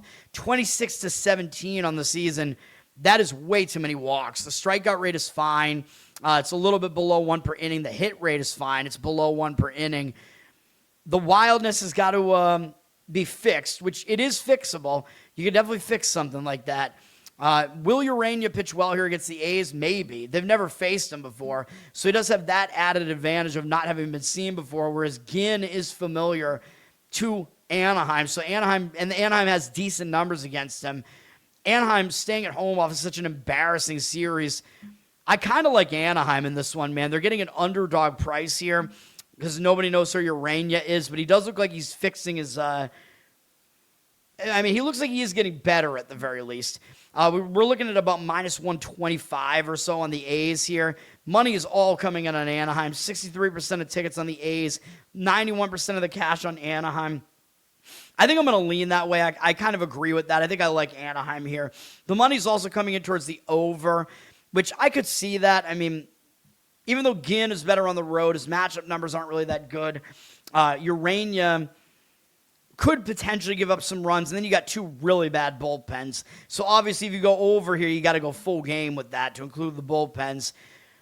But I think, Anaheim makes sense to me as an underdog here. First five, Anaheim makes sense too. If you want to avoid, maybe you want to do it that way, just avoid their bullpen.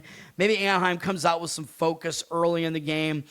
They might have a little bit of a starting, the starting pitching. Let's just say this. I think the starting pitching edge is not that significant for the A's at the very least.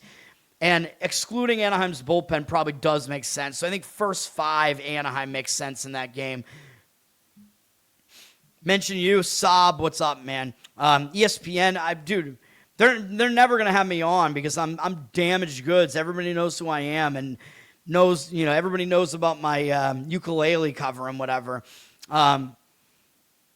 If people want winners, that's what I'm doing. I'm giving out winners on the show, but that's probably not enough. I don't know. I am a talented engineer, and nobody wants to hire me. So, you have to, this is how fucked up society is, how upside down society is. Your talent means nothing anymore.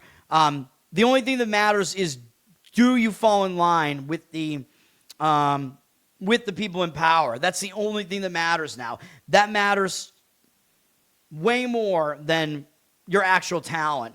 That's just the way that it is. Except in sports, though, interestingly, athletes can get away with it. You know what I mean? At least to a certain extent, they can. So I don't know. It's because it's real big money. Not sports betting, though. Athletes, professional sports. All right. Next game will be my last play. White Sox at Seattle, 9:40 p.m. ESPN Unlimited. Let's go with this one.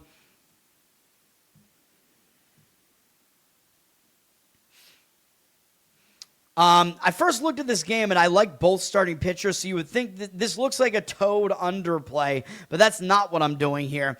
I'm going to give out Seattle here. Unfortunately, I'm going to have to go against my man, Noah Schultz, here and go with my other man, Brian Wu, but it's a combination of a bunch of things. I'm going to give out Seattle as a play here. Dude, I am sick of StreamYard putting these timers on these things. There you go. Seattle, minus 1.5 on the run line at plus 135, and the rest of it on the minus 170 money line. I can show you the split that it came out to here if you do it at two books, or you can find a minus 1 run line at some book.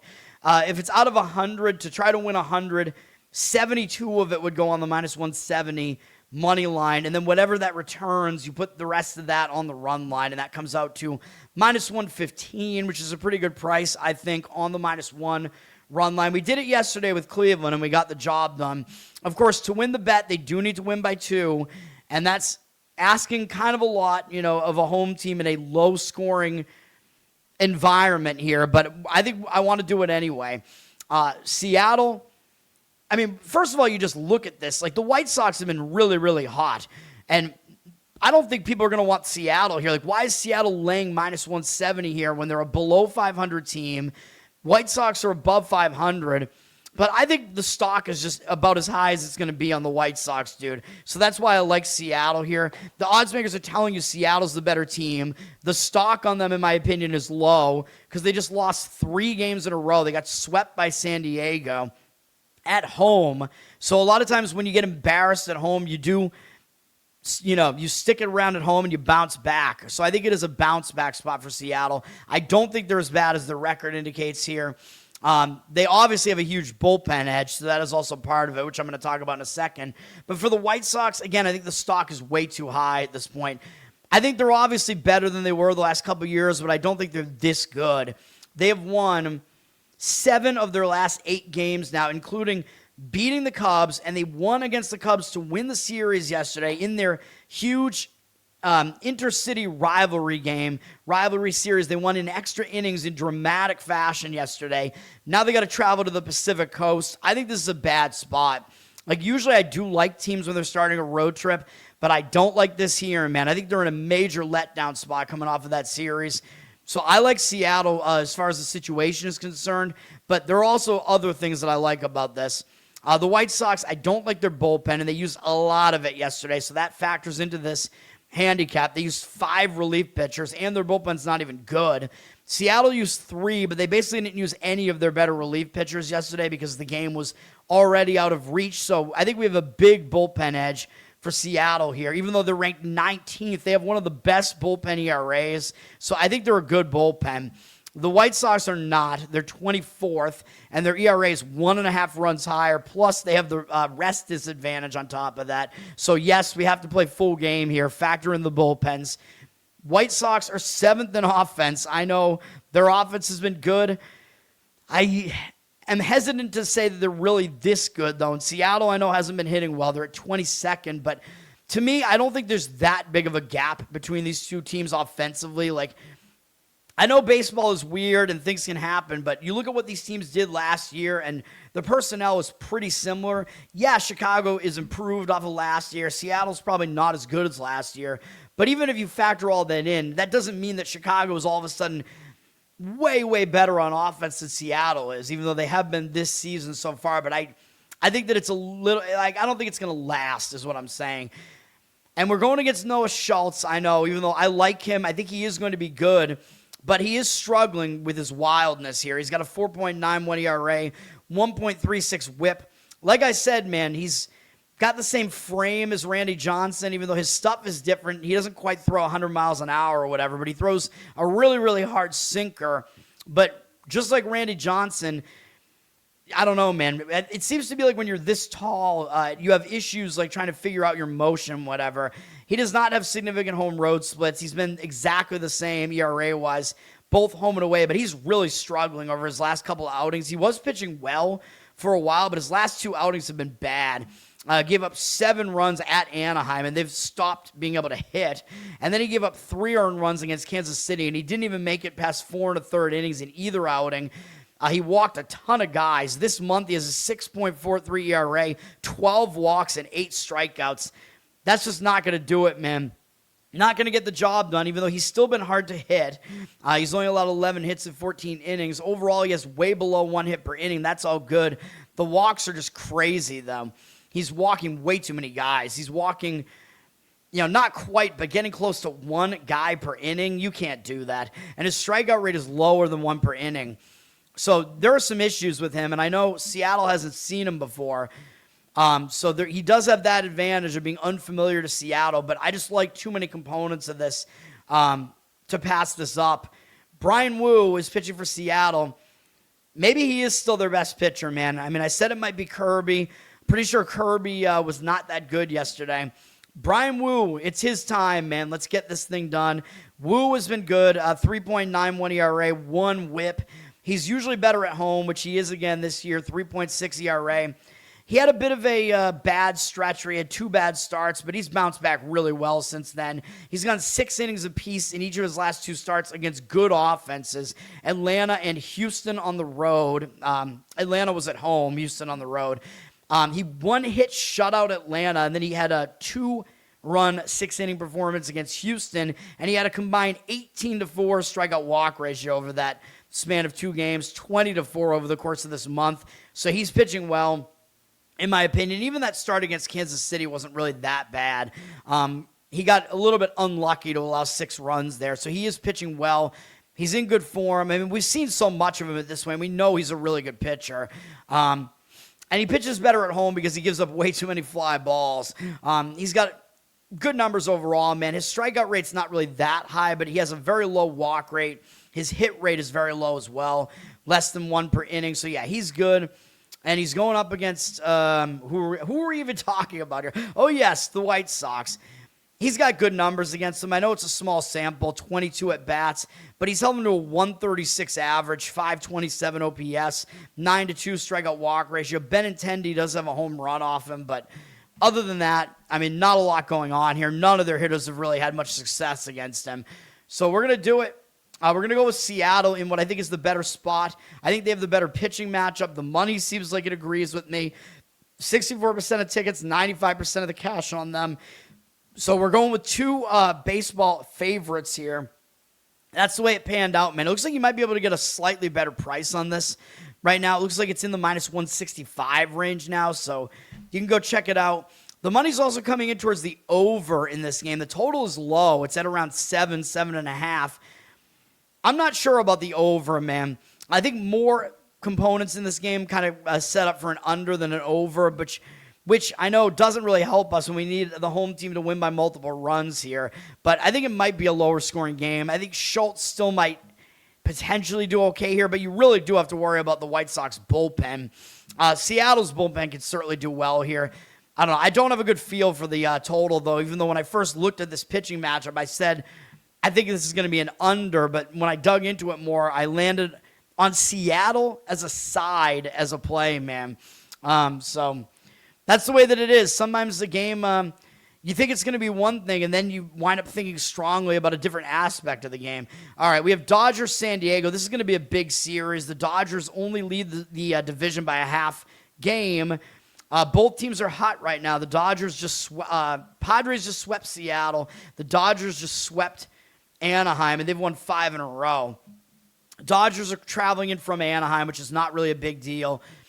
San Diego's coming in from Seattle, so they're doing a little bit more travel. They're actually returning home from a road trip. So normally I would say it's a bad spot. It's a return home spot. I still think it is a negative because you have to get back to home life. San Diego was in Milwaukee and then Seattle. They're returning home from that, but you're playing the Dodgers, man. You're not going to overlook the Dodgers. So I think that negates the distraction spot a little bit there. The starting pitching matchup, you look at this game and you think this is clearly an under as well. We have, San Diego's a pitcher-friendly park, just like Seattle is. So these two starting pitchers are both really good. This looks like an under. When you start digging into that game, though, I'm going to say it's not an under, and I'm going to show you in a second. San Diego does have a good bullpen. They only used 2 relief pitchers yesterday. Their better relievers are pretty much all available. So San Diego's bullpen does set up pretty well here. Dodgers bullpen sets up fine as well. They used 2 relief pitchers yesterday. Their bullpen's been good as well. Dodgers actually ranked second in bullpen right now. Padres 6th, excuse me. But we have 2 good bullpens. I think the bullpen's set up well in this game. Hitting-wise, the Dodgers are back atop those standings. They're number 1. San Diego is 28th, so there is a huge offensive edge for the Dodgers here. Dodgers have Yamamoto pitching. He's been really good, man. And, the more that I think about it, I don't know, was it Jeffrey back in the day who was talking about how Yamamoto, I don't know, like he didn't have the right mental fortitude or whatever. I think he was completely confused, man, which I did say at the time. He was thinking of Sasaki, obviously. Sasaki is the guy who, was out there like crying when he had bad starts or whatever. Yamamoto, I'm pretty sure, wasn't he the World Series MVP? I think he picked up 3 wins in the World Series. So he was obviously pitching really well in pressure situations. So, yeah, Yamamoto has a lot more mental fortitude than Sasaki. I just was reminded of that.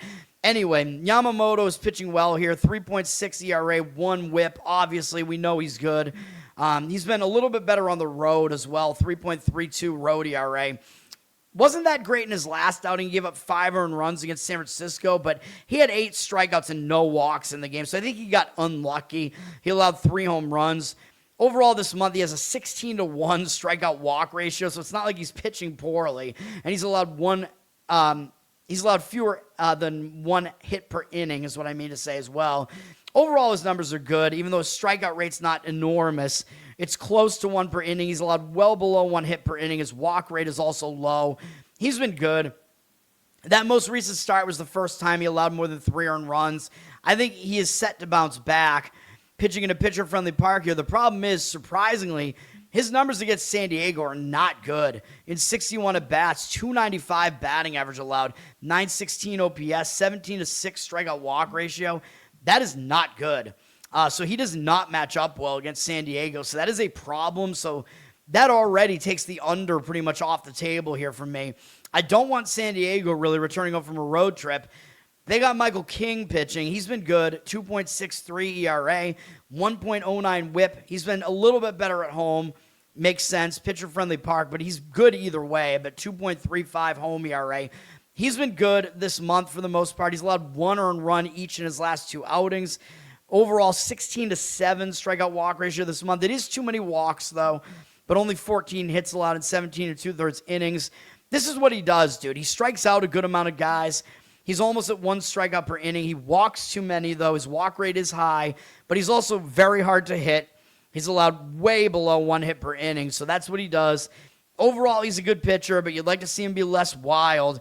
But he is going up against the LA Dodgers, who we know have an elite offense, and he hasn't done well against them in the past. 106 at-bats, 283 batting average allowed, 916 OPS, 25-11 strikeout walk ratio.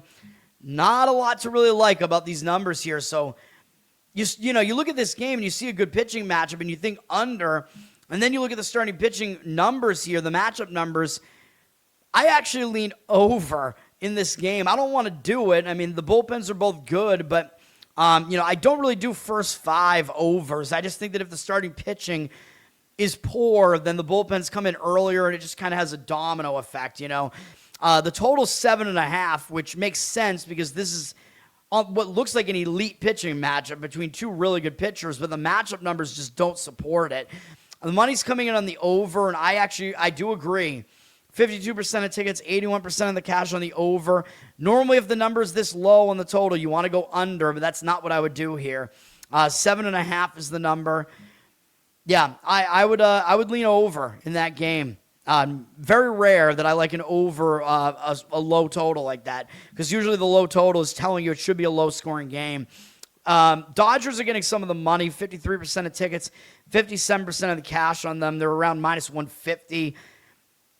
I don't really see a huge edge one way or the other. You have 2 good starting pitchers. They both have bad matchup numbers. The bullpens are pretty even here as well, so this seems like a really even matchup to me.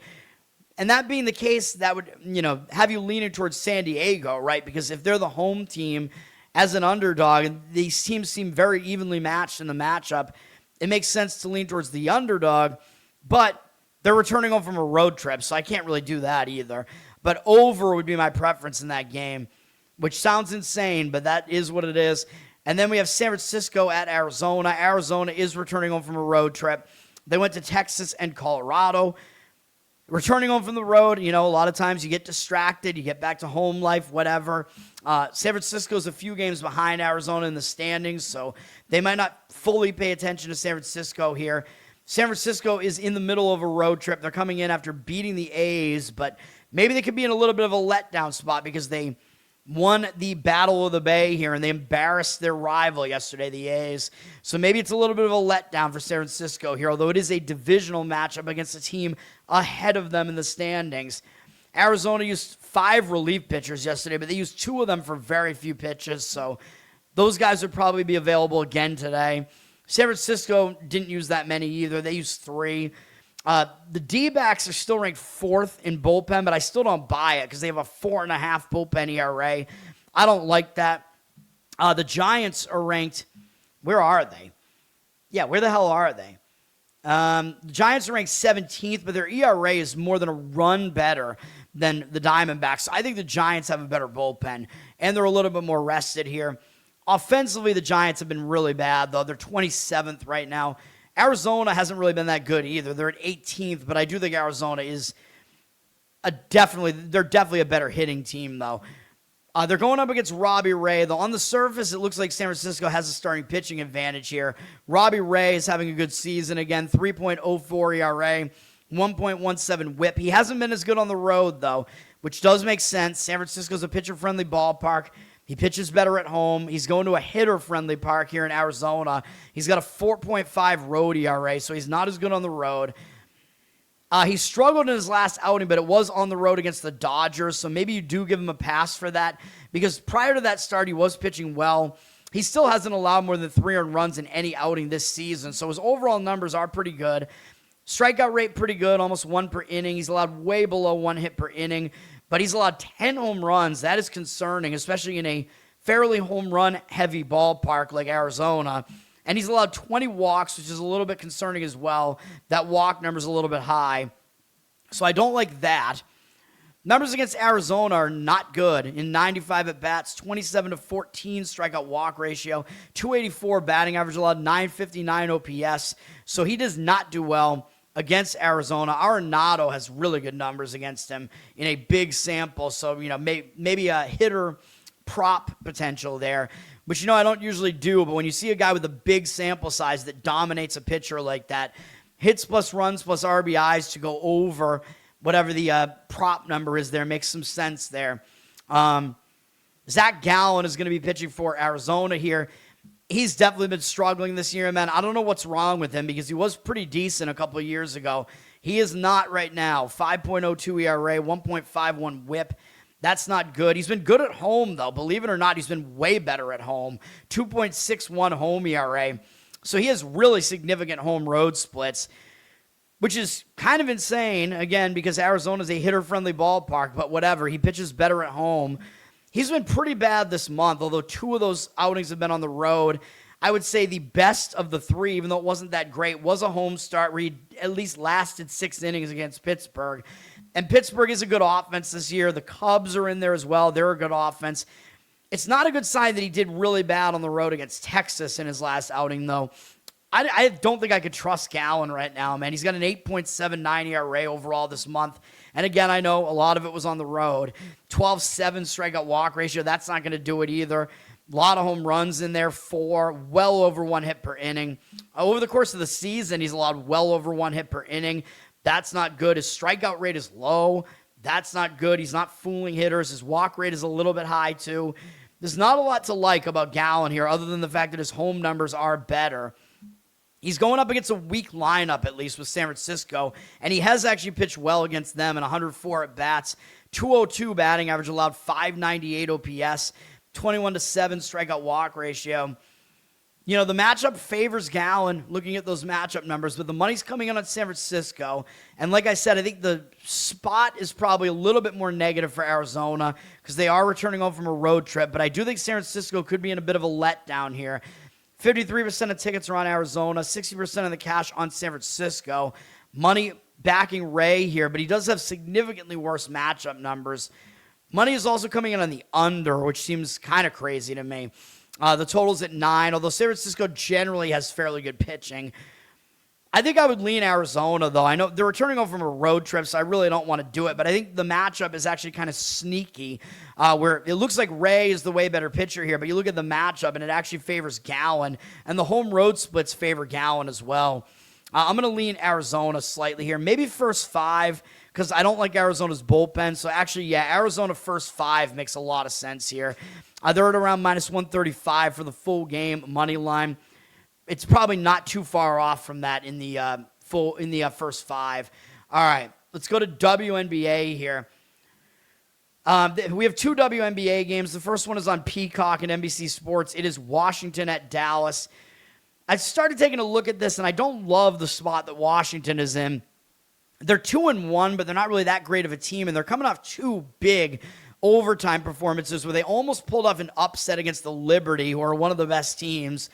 Then they won in overtime in the next game against Indiana. They don't play a lot of games in quick succession, but they're still coming off 2 big overtime games, including an upset on the road of Indiana, which is pretty big. Now, it is another road game here against Dallas. Could be a little bit more of a difficult spot here for Washington, so that does have me looking towards Dallas here. Dallas, though, they're coming off a pretty big effort as well. They're staying at home, so the spot does look better for Dallas. They're 1-2, but they have played a more difficult schedule. They played Indiana, Atlanta, and Minnesota. There's like no let-up with that schedule. I'm not sure how good Dallas really is right now, because I still think they need to kind of gel as a team. Like, they've had the number 1 draft pick the last couple of years because they've been a bad team the last couple of years. I think they're more of a mediocre team right now, but they are favored in this game here. I think Washington is one of the lesser teams in the league this year. Dallas, they've had the more difficult schedule, but again, the problem that I have with that is that was a pretty big game against Minnesota. So I don't want to deal with this game, but I will lean to Dallas slightly here. They're around -4 on the price. I would lean towards laying it, but I don't have a strong opinion on that. And then the other game is a really ugly matchup between Connecticut and Portland. This will be the first time Connecticut is leaving the Eastern time zone. They've only played on the road at New York so far. They're 0-4. I mean, they might be the worst team in the league, dude, and I think they are moving to Boston. But they've played the Liberty and they played Vegas twice, so they've had a difficult schedule. But last time they played pretty close-ish against Vegas. I think Vegas didn't take them seriously, though, because Vegas blew them out the game before that. But now Connecticut's going to the Pacific Coast, and I don't like that. When a team has been in the Eastern time zone all year, now they have to mess with their biological clock and go west. I don't like that aspect of it. I do think Connecticut, they've played a difficult schedule at the very least. Even though I think they might be the worst team in the league, though. Portland is an expansion team, but they're actually favored in this game, which tells you how bad Connecticut is. Portland just played the Liberty twice as well, and they actually won one of the 2 games at home. And then we had a winner here on the show. I zigzagged it for you, and we got the win laying the points with the Liberty in the next game. Now, Portland is staying at home, which I think is an advantage to them. They're coming off a blowout loss here. I think I prefer Portland here, but I don't love it. Portland, they have faced a pretty difficult schedule as well. I mean, they've faced a decent Chicago team and then the Liberty twice, so I think are one of the top teams in the league. So Portland, we still don't really know who they are, right? Because they're an expansion draft team. They still have to gain chemistry. I'm not really jumping out of my seat to lay 4 points with them here. But, I might slightly lean that way. I think they haven't won a game by that. Yeah, they've only won 1 game, and they won it by 2. But they're stepping way down in class to face Connecticut. This will be the first time Portland is favored. But then again, maybe that's not a good thing, because when you go from being an underdog all season to then all of a sudden being a favorite, that's not necessarily good. So I'm staying away from WNBA here. NHL, I thought about it. We have Game 7 between Montreal and Buffalo here. And I gave you guys Buffalo in the last game. They won 8-3, and they were the better team in the game. So it was a good play. Gave it out the other night. We got the win with Buffalo. It was a nice, easy armchair winner there. But it probably wasn't exactly what it looked like, because there was just some chaos at the end of the game, a lot of fighting, just penalties, stupid things going on, empty net goals, power plays that shouldn't have even happened that gave Buffalo more opportunities to score. So the game wasn't quite what it looked like. One thing I pointed out, though, in that game was Buffalo has been really good on the road in the playoffs. They're now 5-1 on the road, but now they're back at home for Game 7. You'd think that would be good. Home teams should have an advantage at home, but that's more of an NBA thing. Like, NHL is such a close sport. Buffalo has not been good on the road in the playoffs, dude. Buffalo has not been good at home, in the playoffs. They've lost their last 2 games at home by scores of 6-3 and 5-1 in this series. Even though I pointed out they did actually outplay Montreal in the last game that they lost at home, which is why part of the reason why I gave them out as a play in Game 6. But it doesn't inspire much confidence that they're 1-2 at home in this series. And in the series against the Bruins, they were also 1-2 at home. So they're 2-4 at home in the playoffs. That's not good. Both these teams have actually been better on the road in the playoffs. In Montreal, that means they're 2-1 on the road in this series. And against Tampa Bay, I believe they were 3-1 on the road. So they're 5-2 on the road, Montreal. So the home road splits favor Montreal in this game in a big way. They've been much better on the road, and Buffalo's been much worse at home during the playoffs. Now, if you look at this game, it was 8-3. That was definitely misleading because, again, we had a lot of just crap going on at the end of the game. Buffalo scored 2 power play goals and an empty net goal when the chaos started happening later in the game in the third period. Buffalo had 2 other power play goals in the game as well. So they scored a lot of goals where it was not even strength. So a lot of fluke stuff going on. So they actually scored what is that? They had 3 power play goals and 4 power play goals and an empty net goal. So that takes 5 goals off the board. So that means they had 3 goals in the game when they were at even strength, which is still pretty good. A lot of goals scored in the game. But how many did Montreal have? Well, they only had 1, but they did have 1 shorthanded, although shorthanded is a little bit of a fluke. They had 1 power play. So the game, even strength, the game was 3-1 Buffalo. So it was definitely a different game. And Montreal was actually winning the game at the end of the first period, by the way. They were winning the game 3-1 in the first period, and then they were winning 3-2 at the end of the first period. So I think there are more things that make me like Montreal here. I like Montreal to win this game here, but the problem I have is Buffalo was the better team in this game, dude. They had way more shots. So they had way more offensive possession. They dominated the faceoffs. They had 60.7% of the faceoffs, had 14 more shots in the game. They did get out hit, though. Montreal was more physical with the hits. Some of that was when the game just was over, though, which, as you can see, they had 58 penalty minutes. Some crap was going on at the end of that game. That just keeps me off of it a little bit, man. You would like to see, if you want to play Montreal here, you'd rather see that Montreal had more of a stat edge than they did in that game. So I'm going to stay off of it, but I lean Montreal on this one because they've been a way better road team, and Buffalo's not good at home this postseason, and Montreal is in a zigzag spot where they did get embarrassed at home in that last game. 56% of tickets are on Buffalo, 52% of the cash on Montreal. So that seems to agree with me. The money's also hitting the over in this game. The total's at 5.5. It's pretty low for a reason. Game 7s, usually you get really intense defense. Usually you see low-scoring games, and we've had a lot of high-scoring games in this series leading up to this. So I would kind of lean under here, but 5.5, there's no leeway there. If you get an empty net goal or anything like that, or some crap happening at the end of the game, I can't really do that. I would play Montreal if I was going to play this game. You get them as a small underdog. Buffalo's around minus 120 or so. So that's how I would play that game. And then we have the NBA, which we have San Antonio and Oklahoma City playing game 1 here, which is on NBC and Peacock.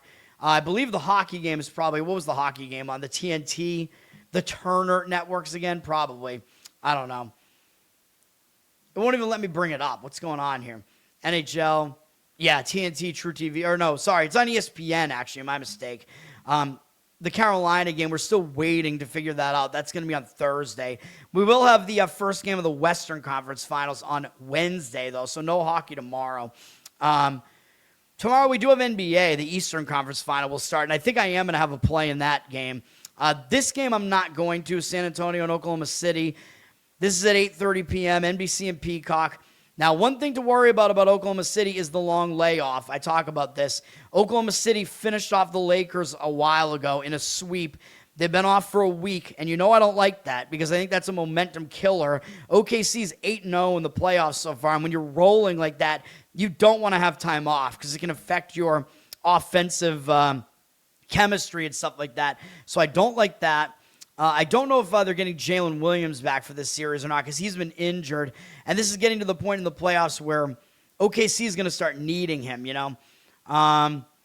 He's not on the injury report, so I think he is probably playing. Fox is a game-time decision for the Spurs, and so is one of my men, ex-Celtic Luke Cornett. I am a fan of Luke. He was pretty good in a backup role for the Celtics, but I don't think he's that big of a component for San Antonio. But still, he is one of their, one of their big men bodies out there that comes in a backup role. Anyway, Oklahoma City looks like they're pretty much at full health here, but the layoff could hurt them, so I don't like that. San Antonio just played more recently. They played on Friday, I believe, and they beat Minnesota, but they kind of beat them easily. And what I don't like about this is the public is all over San Antonio. San Antonio just obliterated Minnesota in the last 2 games, and it was pretty misleading, actually. I gave you guys Minnesota in the last game, and look at what happened in this game. Minnesota had 18 more shots from the field. They had 106 field goal attempts to 88. 106 is crazy, dude. How can you have a team have 18 more field goal attempts and lose the game? I mean, that's just something you don't usually see. Minnesota was horrible shooting in the game, 38%. San Antonio shot 56%, 47% from three. They had more free throws as well. I mean, this was an outlier, dude. Like Minnesota, if you look at what happened in this game should have at least been a lot closer. Although San Antonio did dominate the rebound battle, so there is that. So that was a problem for Minnesota. And the fact that Minnesota lost the turnover battle terribly is also, or Minnesota won the turnover battle. Excuse me, my mistake. That's not a good sign for Minnesota in that game. But still, they had way more field goal attempts in the game. So San Antonio should regress offensively. They're playing Oklahoma City, dude. I mean, I know Minnesota's a good defense, but Oklahoma City is another animal, especially at home. So I don't see San Antonio shooting as well in this game. I will tell you that. Now, people are going to say, though, the public loves San Antonio because they're the new up-and-coming thing. They got Wemby. Wemby has more star power than anybody on Oklahoma City, including SGA. And it seems like people are kind of sick of SGA and whatever. But the other thing, the public loves San Antonio for another reason here, not just because of all that and because they blew out Minnesota, but because they won 4 out of 5 of the regular season games. One of them was the NBA Cup game, though, which I just don't think Oklahoma City gave a shit about the Cup. So they lost the game in the Cup as well. Now, if you look at what happened in those games, San Antonio beat OKC by 2 at OKC. Then they won by 20 at San Antonio. They then won by 15 at OKC. OKC finally won a game in dominant fashion at home by 21. I think the Christmas one was the Cup game, if I'm not mistaken. Or no, the Cup game might have been the game before that. I don't remember. And then the final game, San Antonio won by 10 at home. But, I mean, that might have been a situation where, I don't know, OKC was close to like having, or no, maybe they weren't close to having the number 1 seed wrapped up yet. I don't know. But we'd have to look and see what happened in these games, I don't know. That game, we don't really see that much of an outlier in that game. San Antonio was dominant in the rebounds in that last game. I would have to look into every one of these games and see what the box score looked like to really get a feel for what happened. You have to see who actually played. Like, was there any key player out in any of these games or anything like that? The game before that San Antonio won at OKC, though, San Antonio shot way too well. OKC had 11 more field goal attempts in the game, and they shot really badly from the free throw line, 68%, and they shot terribly from the field, 39% and 25% from three, whereas San Antonio was 54% from the field. I think that was an outlier. That game looks like Oklahoma City should have won that particular game. So that game was an outlier. That was the most recent home game that Oklahoma City had. Actually, no, it was the second most recent. The other game, they obliterated San Antonio. So OKC has been better at home against them. On the road, not quite as much, but we're looking at an OKC home game here. San Antonio did actually shoot really well in the game that they won at home as well, although both teams shot well in that game. But OKC actually won the rebound battle in that game. That game was close, at least statistically. So San Antonio, statistically, that should not have been a 20-point win for San Antonio. And then the first game that these teams played, which was at Oklahoma City, Oklahoma City, didn't shoot well in that game either. And there was a bit of a not really that much of a free throw disparity, never mind. But there was a 3-point disparity for San Antonio in that one. It was a pretty close game, though. That game could have gone either way. But yes, we're looking at Oklahoma City is laying points here, but that's the thing, man.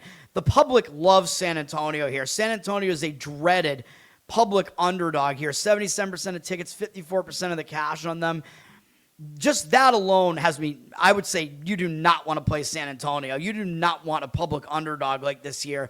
Yes, Oklahoma City's coming off a big layoff. I get that. But I think that if they're the better team, which they are, I think they might start out slow and then maybe start running away with the game later in the game. If you want San Antonio, I would say do it in the first quarter or the first half. Play San Antonio while Oklahoma City might be a little bit slow to get going. But I think once they do, I think they're going to win this game. Oklahoma City also is the way more experienced team. And I think this is where you get to the point where experience matters, man. And Oklahoma City can go back and look at the fact that they were 1-4 against San Antonio this year and start fixing some things. Like one of the Cup game, I think you could just throw out because that game was kind of meaningless. The other two home games were a little bit misleading, or at least one of them for Oklahoma City was. Or one of them was the Cup game, actually. where Oklahoma City was better than it looked like. The last time Oklahoma City was at home against San Antonio, by the way, they were 8.5-point favorites, and now they're 6.5. So I think there is a little bit of line value on Oklahoma City there. It's below that key number 7 now. And I know it's playoffs. I know San Antonio look like a really dominant team, so maybe you do have to adjust the number a little bit, but maybe it's a little bit over-adjusted as well. Yeah, I'm going to lean Oklahoma City full game here, but I'm not going to put it on my card or anything because I do worry about the layoff for sure. The money's also coming in on the under. 64% of tickets, 79% of the cash on the under. Total's at 221.5, and I believe the total was, I think, somewhere around like the 230s the last time these teams played in Oklahoma City. So this total has been adjusted way down. So I just don't think there's that much value on the under right now. I know it's a playoff atmosphere. I know both defenses are really good. I know Oklahoma City's coming off a layoff, and that might affect their offense early on in the game. But this line, I think, is just adjusted too low at this point, so I would not really want an under here. But yeah, I would lean Oklahoma City here, man. I think basically the playoffs are like a reset, man. They can go and they can look at what went wrong in those games against San Antonio during the regular season. Maybe it gives San Antonio a false sense of confidence. Like, I mean, it is going to give them confidence. They're not going to be intimidated because they played well against OKC this year. But again, this is the playoffs, man. And Oklahoma City has been here and done this. San Antonio is a young team that hasn't done it. So I think Oklahoma City is going to win the series. And I do lean to them to eventually get this thing done in game 1. And if they don't, it might be a good zigzag spot to come back with them in game 2. But that's going to do it, man. That's the whole board today. We have 2 plays. The money seems to agree with both plays. They're both baseball sides. Red Sox money line and Seattle Mariners split bet run line money line, or make your own -1 run line. That's going to do it. Learn to Toad on Twitter. You can help me out. Subscribe to me there. Learn to Toad on Instagram. Learn to Toad Linktree has all my links. Like, subscribe to the channel here. Let's boost this thing. I will be doing an NFL season preview show soon, and ESPN brought back their season win total game, and they have a new game where you get to order how you think the teams are going to fall in their divisions, and you get to pick who you think are going to make the playoffs, and, you know, in what order, what seeding. So I'm actually going to I'll fill it out. I'll do a show where I just have fun and fill those things out live. How about that? Even though some of it might be boring because I'm just going to be, somewhat going by the odds, but I might switch some things up. So I'm going to do that. And I might do it later on tonight. I don't know. We'll see. But if you subscribe to me, you'll get the notification. It'll be an NFL season preview show. Let's just call it that. And I do have 3 win totals that I said that I do like. So I'm going to do that. What else do I have to promote here? I think I have a bunch of stuff to promote. This show is on audio as well. It helps me out listening on audio, review on Apple, Spotify, Spreaker. That all helps me out. I mean, let's get everybody listening, man. We're on a crazy run here, so I'm trying to keep it going. I'm doing my best, doing what I usually do to try to keep this going. But this is an insane run. Like, it's not sustainable. But the goal will be to continue winning, of course. We got it. My uke stuff is up on Covered in Uke. My voice is not doing well right now, but Covered in Uke is my uke channel. Check that out. I've been thinking about maybe trying to merge the two, but I don't know, man. Patreon.com/LearnToToad if you want to get some extra uke stuff there. What else do I have? Losercast will be back tomorrow night, so check that out. That's at 10 p.m. Giants G-Spot podcast, I think, will be happening at some point in the near future. We have done 1 episode so far, a draft preview. We got to talk about what we think about what happened in the actual draft and maybe do a season preview or something for that. Then I was on, I thought it was going to be a space last night, the Mad Dog and Gnome Golden Shower Power Hour, but it was actually a live Twitter stream through StreamYard. So I retweeted it. I think it's only on Twitter, but you can go find that. And that was a big panel. It was Mad Dog and Gnome are the hosts of those of that show. Grumpy Gnome, Mad Dog actually showing his face, which is ridiculous. But we had Brian McWilliams, like I said, was on it. Lion of Liberty and stand-up comedian. There was another stand-up comedian. I can't believe I forget his name. Another stand-up comedian who I do follow now on Twitter, but I forget his name. So you can go check that show out. And we had other guys on it too. Foundering. He's a cool dude. He's a canceled man for doing old-timey bigoted piano covers. So he was on it. Perry, I totally forgot Perry Abbasi was on it. Legal man extraordinaire. I like that guy as well. I like all the guys that were on it yesterday.